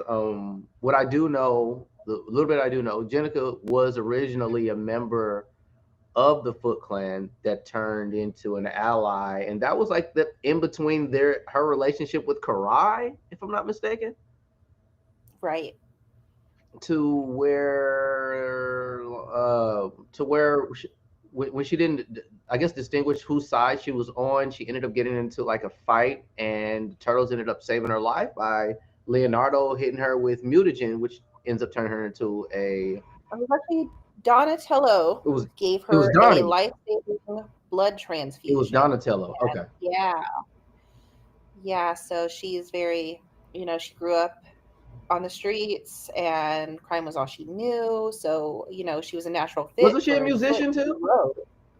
No, she was not. Okay. But she rose up through the ranks very quickly. She's very thirsty for recognition and for praise. So, she clung to that with the Shredder, and he didn't appreciate her as a person. He put her in danger, and she eventually saw that this wasn't a great place to be and went over to Splinter, who treated her very much like one of his own and cared for her. And she became his basically right-hand man. I mean, so did she originally use the what are those, like finger talons or bladed talons? I'm not sure if she originally used them as a weapon. I didn't see a lot of, or I don't remember a lot of the hand-to-hand combat in the series pre-transformation. Well, I mean, I didn't know she was that popular. I ended up learning about Jenica right when I had started the IDW series, and I saw she had her own series as well. Right. I've got yeah, a lot of people are shocked. I have at work, I have my desktop background. I got to let my nerd flag fly of the 5 turtles and one of my favorite posters. And they walk by and they're like, weren't there only 4? And then I go into my whole spiel about Jenica. I'm like, no, but It's not like Venus, right? In that She's a freaking goop. frog, apparently. We've been Well, the calling old her. girl, yeah. Well, she's bits and pieces, Yeah, but yeah. the original Venus, nobody liked Girl Turtle because it was weird, right? She had like shell boobs, and it was just real strange. But they don't do that with Jenica, right? There, Yeah. she's a female, but it's not like a token female. She's in her own turtle. She's her own whole unique character, who happens to also be a female. She has has her really own friends. nothing to do, with her personality in the series.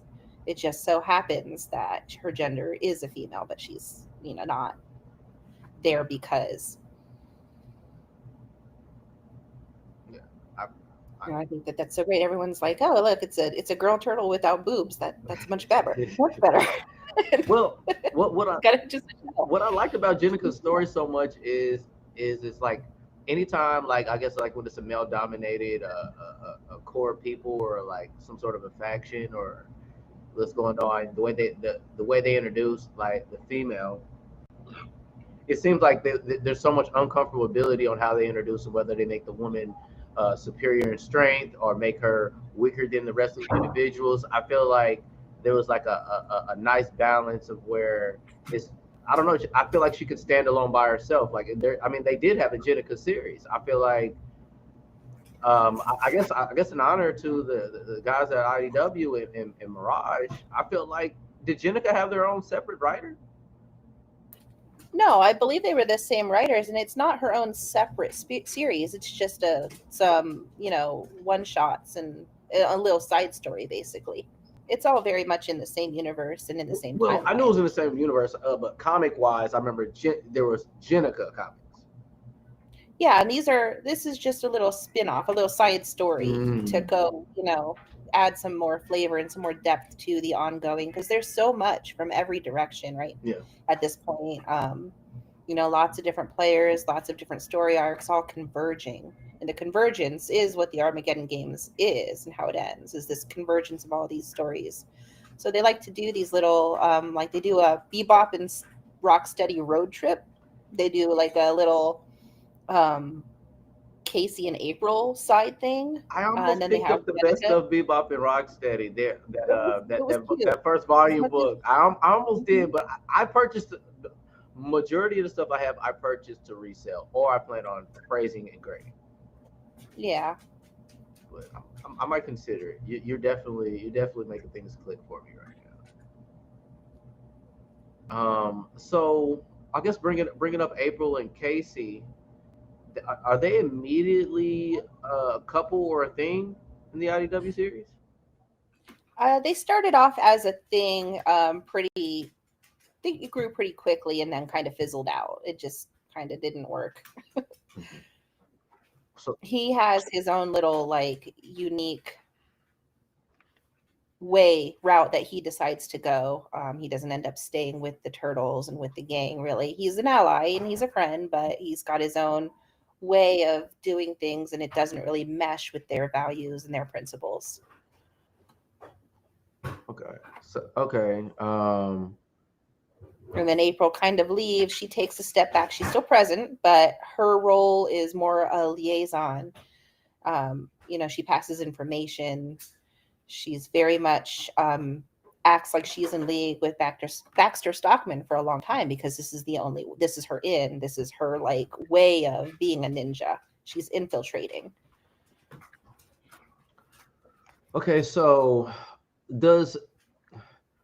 I guess what I kind of want to bounce back and forth with is I know they're not candid, but I feel like there's still inspiration behind the last Ronin series with the IDW series. So at what point did has April ever have been like a formidable martial artist or a bit of a threat?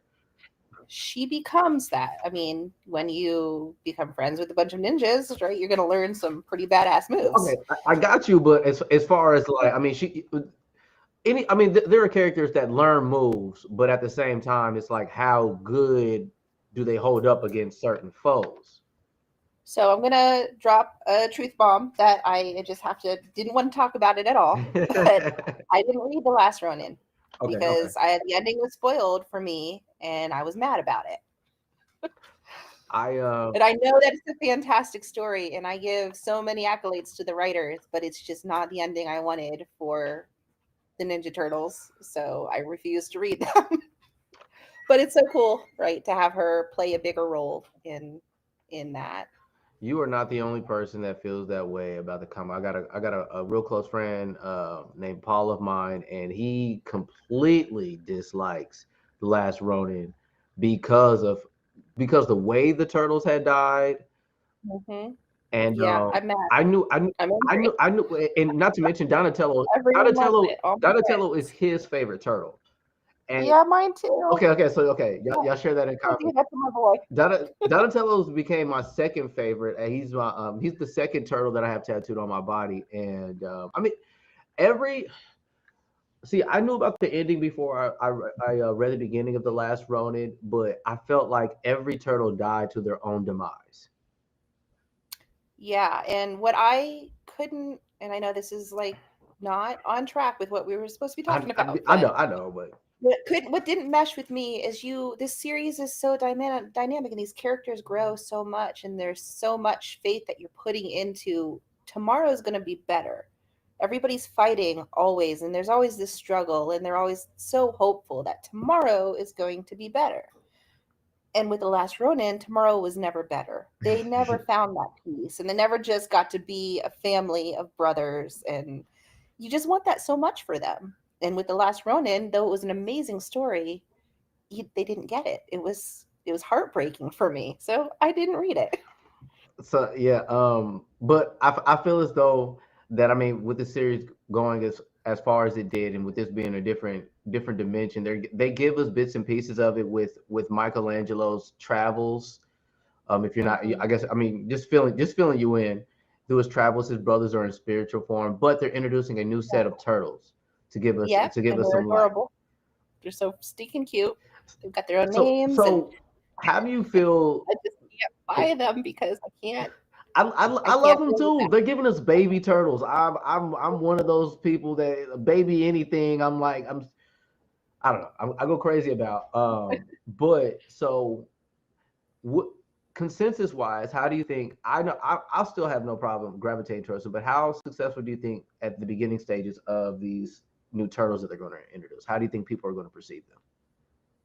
Well, I think so far they're very well received. It's very exciting for people to see a new generation of turtles, and they look so different. They're not all the same, type of turtle. I think that canon is like a red-eared slider or something like that. I don't know, not too sure if that's canon, but you got your like little snapping turtle and a little. I think there's a soft shell turtle, Mm-hmm. and they're cute and they're weird, and I don't know how it's going to go because what's so different is they're pushing for them not to become like their predecessors, to not fight, not need to know ninjutsu, tongue-tied, sorry. They just want them to grow up and be kids and happy. I mean, they have gotten into their personalities, but I've noticed that they're teaching them to master multiple weapons. Yeah, because there's, conflicting opinions with the people who are raising these turtles. Some of them feel like they need to be prepared, and the others are very against it. So it'll be interesting to see where they go. I can't wait. Content wise, things are being put on hold just to prepare our pockets for for what's to come. Not to mention they're about to NECA and them are about to drop a shoot ton of content. I mean, action figures and merchandise for us. I will say one thing that I have been disappointed merchandise wise is I haven't. I believe Jenica needs a figurine. She does. It's so hard to find Jenica stuff. There isn't Jenica stuff. As a matter of fact, IDW's first figurines are about to drop this month or next month. If they're not out already. I haven't even looked. The last figurines I saw that I was very tempted were those weird classic horror mashups that they did. You did? Okay, my buddy just got me the Invisible Man, and it was cute. Oh yeah. I didn't. I got kids. I got bills. I don't have figurines. I understand. I collect mines here and there, but I was gonna say I try to get the ones that aren't in heavy circulation like that. Yeah. But let me see here. IDW, TMNT figurines. But yeah, I don't think they're out yet.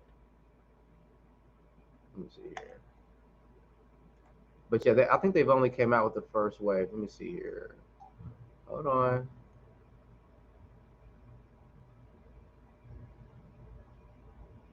Hold on. Is it available? Okay, it is out. Just in time for Christmas. Yeah. So yeah, the IDW figurines are out. 5-inch IDW series. They're going for 22 a piece. Oh, that's Come with not multiple heads. I mean, I'm used to dropping like $30 on a figurine. Yeah.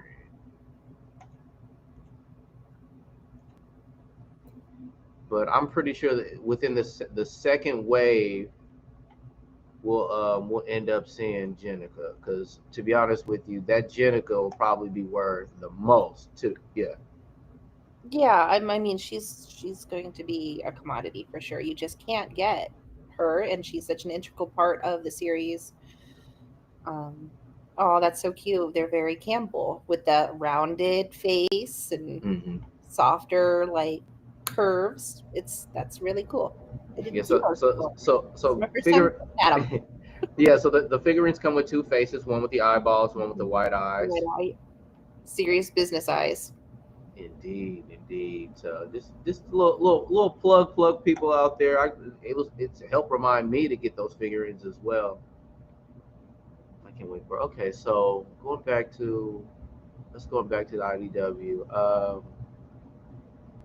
So was Venus was reintroduced in the IDW? Was that around the 110s for Venus? I think we're close to 115, 120 with Venus. It's pretty fresh. It was pretty shocking. Everyone like got that little glimpse and they were like, "Oh, I know what that is." Because that was like when she was like in Frankenstein form, like all stitched up. Yep, all stitched up.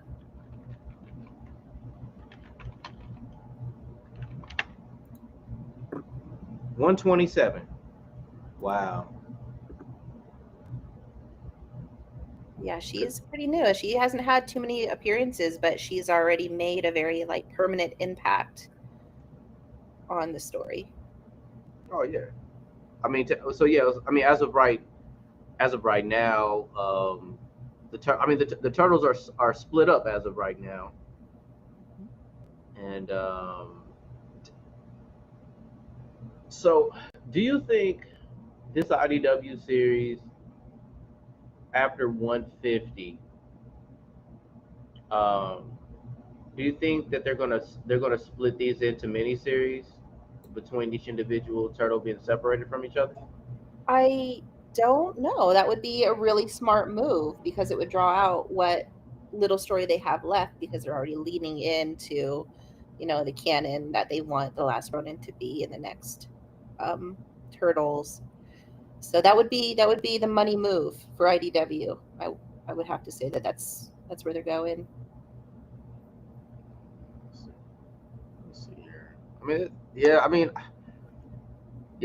don't see any other way. At a time, I would say in 2016 and up, where they just they had too many storylines. It was too thin, and they didn't know where they were going, and they kind of lost their direction, and a lot of things got dropped. So they might try to go back and pick up some of those pieces and redirect the story. Bring in those characters that really didn't get fleshed out, and those stories that didn't get the full attention because there's so much going on at once. There's still a lot of content that they can dig up if they wanted to keep it going. I'm not sure if that is a financial feasibility for them or if they need to start tying it up. And then, because like I said, whether or not I like it, the Last Ronin's fanfare is like so huge, and I think we're already looking into a video game coming for Last Ronin. Yeah. And I think that's going to take about 2 years for that to develop or to even come out. Yeah, and they're going to want to dump a lot of their resources into that because it was so well received. So they might split up for a time, but I think eventually it's going to have to wrap up so that they can put their money into The Last Ronin and keep engagement for that story. Okay. I mean, Yeah. as we know, there's not a lot of funding in comic books right now, so unfortunately, Yeah, I mean, yeah, what's popular. it's pretty much us. I mean, people do purchase digital comics, but my buddy he says it to me. It doesn't cost that much to create, but I don't know if the comic book industry will completely die. No, But absolutely not. but there might be less comics in circulation. Well, what I've been seeing, I have teenage kids, so I get to glimpse into, something that might be beyond me, but in the future, what we're seeing is content that is digital and it's read kind of faster between breaks and more accessible to everybody, the webtoons and things like that. So I think that if the Turtles keep going in the series, it would be beneficial for them to switch to that format. And it's not fun. I mean, you can't put a webtoon in a little board in a bag and display it on your wall, but it's accessible. Like you said, you live in a place where you can't just walk into a comic store. You don't have that luxury, and so many people don't. When I was younger, I actually worked in a comic shop. I probably would not ever have encountered the Turtles if I didn't happen to work in a shop. Well, I've got a comic book store. There's plenty of them here in Indy. The thing about it is I don't run into other people that are purchasing Turtle comics because I'm one of the guys. When I go to a comic book store, like I spend a little extra time having discussions. Even the comic book owners are like, I don't really keep up with the Turtles like that, but they sure as hell know to tell me when the new Turtle stuff has arrived. Yeah, that's good. You gotta open those accounts and keep them buying them. Yeah, I think that if the series continues in the future, it's going to take on other forms of consumption with audiences because I don't think that they're making the money that they were a few years ago on the series. But The Last Ronin caused such a stir that they have an opportunity to keep the Turtles alive and to keep this franchise profitable. I don't like to talk about, business and comics, but it is a business. They have to make money. I I would really like well, I believe that if as far as imagery and media and video goes, I believe the next thing that they will end up doing outside of the Mutant Mayhem series that they have would be the Last Ronin series. But anything outside of that, I would love if Nickelodeon would be able to, or if Kevin Eastman and Mirage could license a independent film with this IDW series. What are your thoughts on that? That would be fantastic. Every time somebody puts out a fake teaser, some guy with CGI talent is like, hey, look at this Donatello fight scene I made. I'm like, okay, that's going to be a movie, right? Like, yeah, exactly. I think we've seen the same fan made clips. Yes. Yep. Yeah, I would be over the moon. And the cute little Mayhem show, I loved that. I took my 4-year-old son to see that, and we had a great time. But this Turtles for me is the definitive story so far. I agree with you. I had my critiques, but for the Mutant Mayhem, but I didn't go that hard in critiquing Mutant Mayhem because I thought about some of the prior films we've had that didn't make it to theaters. Yeah. Yeah, I mean, I thought it was adorable. It was cute. It was different. The style was bright and colorful, and I enjoyed it with my kids. And I went in there thinking, this is, Turtles for kids. This isn't my Turtles. I'm going to enjoy it for what it is. Exactly. That was my thoughts. I got I got some people that that everybody's in dire straits of getting to that dark and grit, and I just look at that in the real world though. Like this was adorable. Look, I didn't say I was against it, but I do know there are starving fans out there that want to see. For sure. Yeah, they want an adult, Turtles, a mature story, and I respect that, and I will be the first person in line for the midnight release of that movie, but not mad about the cute kid one either. I got you. And And then those kids watching these turtles are going to grow up and their tastes are going to change, and that's going to fuel this movie. oh yeah, most definitely. That was one of the discussions I had. I was just like, look, at the end of the day, there's another generation of children that are going to be introduced to the turtles. Because I would honestly say that each generation of turtles probably lasted a 5 or 10 year span of reaching children. Mm-hmm. Yeah. As far as gaming fandomship amongst people, and not too many series and series have been able to do that and capture children and draw them in like that. Like the turtle phenomenon was just unreal. Right. And I think that's the only way that we're going to see the iteration that the grown-ups want, is to make a reason for Hollywood to keep it alive and to reach in and get that. Mm-hmm. I could see that. I definitely could see that. So okay. Before I close this out, is there any assumptions you got for issue 146? No, I typically tend to just go in there with Open-minded. Okay. yeah, an open mind, because I thought that before something was going to go one way and was totally wrong. So just not setting myself up for any assumptions. Okay, I got you. Well, I guess in the near future, especially when anything drops, I have your contact information now. I'm gonna send you a link to my YouTube channel as well, and hopefully I can bring you back here again soon. Yeah, anytime. I'm sorry I didn't have a whole lot to go over. You've done more than what I've expected. You better get out of here talking to me like that. All right. Well, I'll see you soon then. All right. Thank you. All right. Bye. What up? What's up? What's going on, everybody? This is Jay Leno, and last night was the Game Awards, and guess what, guys? They had a trailer reveal for the Marvel Blade video game, people. All right, so we're going to dive in, kind of give you guys a glimpse of what's going on here. I'm really excited about this because the last Blade video game I played was the Blade 2 video game I played on Xbox, and you might as well call it the Wesley Snipes Blade, but I mean, it wasn't his voice necessarily, but it was an adaptation of the second film.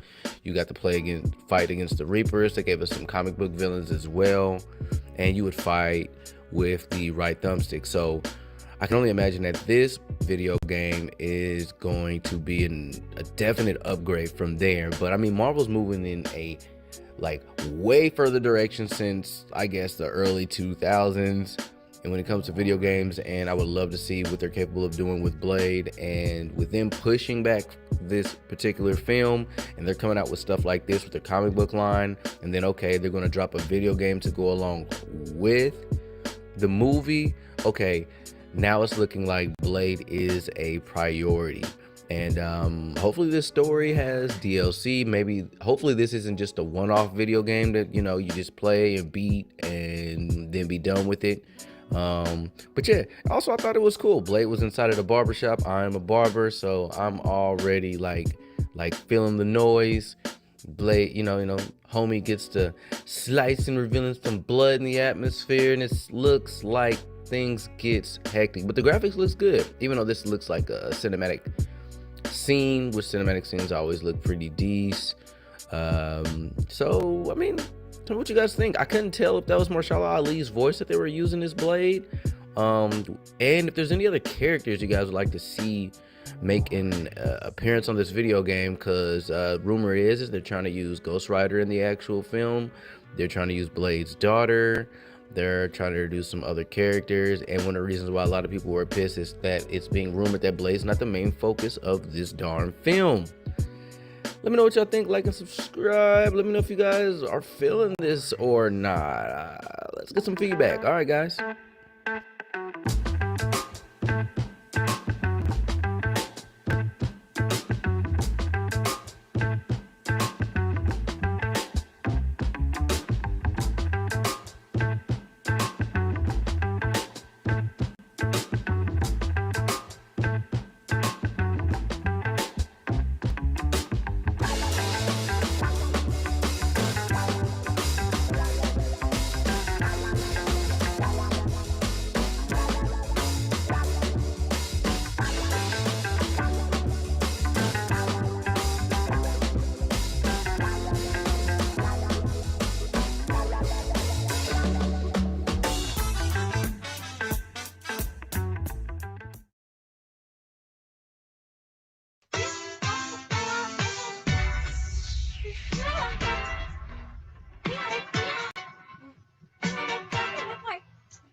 know what, nigga?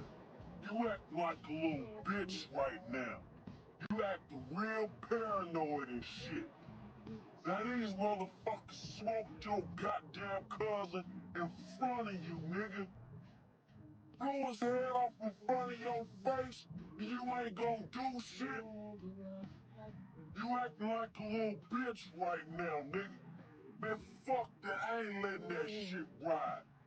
We gonna go ahead and smoke all these motherfuckers. I don't care who the fuck out there. God damn it. Is you down, nigga? Man, both of y'all shut the fuck up. Both of y'all acting like some motherfucking bitch shit. Scared to kill these punk ass niggas cap. Now give me my motherfucking joint, nigga. Fuck you, nigga. What the fuck was T'Challa? Don't you tell me T'Challa died no more. T'Challa didn't motherfucking die, bitch, or after dying. White people don't lose they motherfucking superheroes. You hear what I'm telling you? White people don't lose they motherfucking superheroes. Christopher Reeve was Superman. Right. He fell off a horse and broke his motherfucking neck.